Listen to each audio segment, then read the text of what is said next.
Have you ever felt like you're pouring all your effort into something, but seeing absolutely no results? Like you're watering a desert, and everyone around you thinks you're crazy? If so, then this story is for you. It's a simple tale about a farmer, but it holds a lesson so powerful, it might just change the way you see your own struggles. In a small, quiet village, nestled between rolling hills, lived a humble farmer. His name was Elias. Every morning, as the sun painted the sky with strokes of orange and pink, Elias was already in his fields. He wasn't the richest farmer, nor the strongest, but his heart was full of a quiet, stubborn hope. He'd till the soil, plant his seeds, and tend to his sprouts with a dedication that was almost poetic. His hands, calloused and stained with earth, were a testament to his daily conversation with the land. For him, farming wasn't just a job. It was a promise he made to the future, a daily act of faith. Life was simple, and for a time, it was good. The seasons turned, the fields gave their bounty, and the village was content. But one year, the sky forgot how to cry. The sun, once a gentle friend, became a scorching tyrant. Day after day, the villagers would look up at the vast, empty blue, their prayers for rain turning into whispers of despair. A drought had seized the land. The once lush green fields turned to a cracked, dusty brown. The crops withered, first turning yellow, then crumbling into dust. The river that snaked through the valley shrank to a muddy trickle. Hope, like the water, was evaporating. One by one, Elias's neighbors started to pack their belongings. "There's nothing left for us here," they'd say, their faces etched with defeat. "The land is dead. We must move on." Carts loaded with families and their few remaining possessions creaked away, leaving a trail of dust and silence. Soon, the bustling village became a ghost town, but not Elias. Every single morning, under the same relentless sun, he would walk out to his barren fields. He'd take his old, sturdy plow and begin to turn the dry, brick-hard earth. The sound of the metal blade scraping against the parched soil was the only sound for miles around. It was back-breaking work with seemingly no purpose. He wasn't planting anything because there was no water. He was just ... plowing as he worked. Sweat dripping from his brow and mixing with the dust, he would whisper to the empty land, "The rain will come. One day, the rain will come." The few people who remained in the village, mostly the elderly who were too tired to leave, would watch him from their porches. They'd shake their heads. "Look at that foolish old man," they'd mutter, "plowing dust. He's lost his mind to the sun." Children would sometimes point and laugh, calling him the dust farmer. Their words floated on the hot wind, but Elias didn't seem to hear them. He just kept working, his focus unbroken. He was in a world of his own, a world built on the foundation of a single, unshakable belief that his effort mattered, even if no one else could see it. He believed in the rhythm of time and the promise of the seasons, even when they seemed to have abandoned him. This went on for what felt like an eternity. The dry season stretched into another year. The mockery turned to pity and then to indifference. The world had given up on Elias and his field.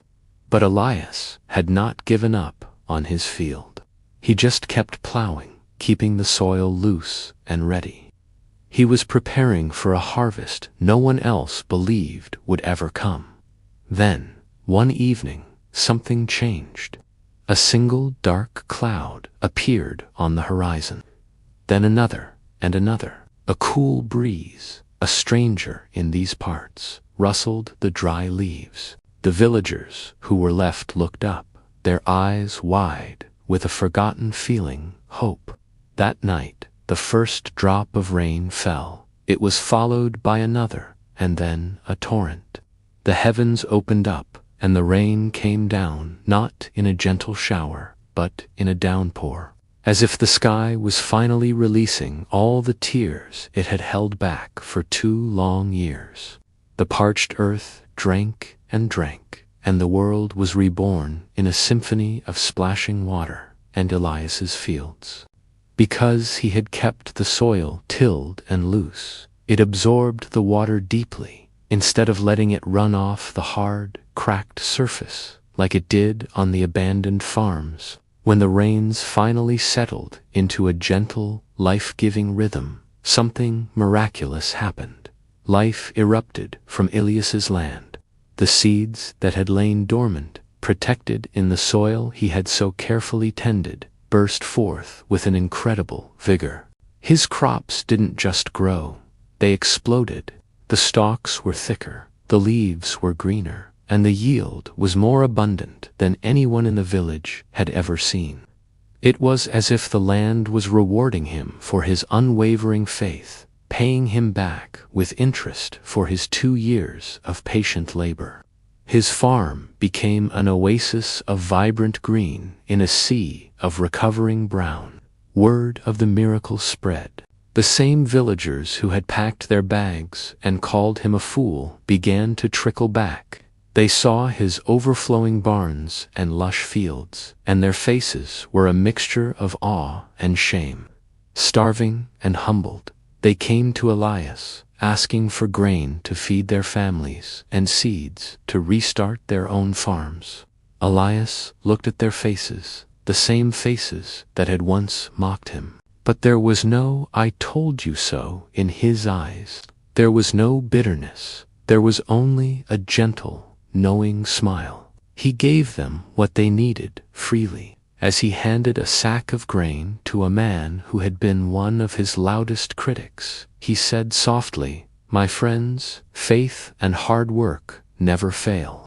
They are like seeds planted in the ground. The only thing that ever runs short is our patience." The lesson of Elias, the dust farmer, is a timeless one. It's for anyone who is currently toiling away in their own drought. Maybe you're building a business, learning a new skill, trying to fix a relationship, or working on your own personal growth. You're putting in the work, day in and day out, but the results just aren't showing up. The world around you might be telling you to quit, that you're wasting your time. It's easy to lose hope when you feel like you're plowing dust. But remember, Elias, success isn't always about immediate results. It's about staying steady when the world loses hope. It's about having the faith to keep preparing the soil even when there are no clouds in the sky. Your effort is never wasted. You are turning the soil, keeping it loose and ready. You are planting seeds that others cannot see.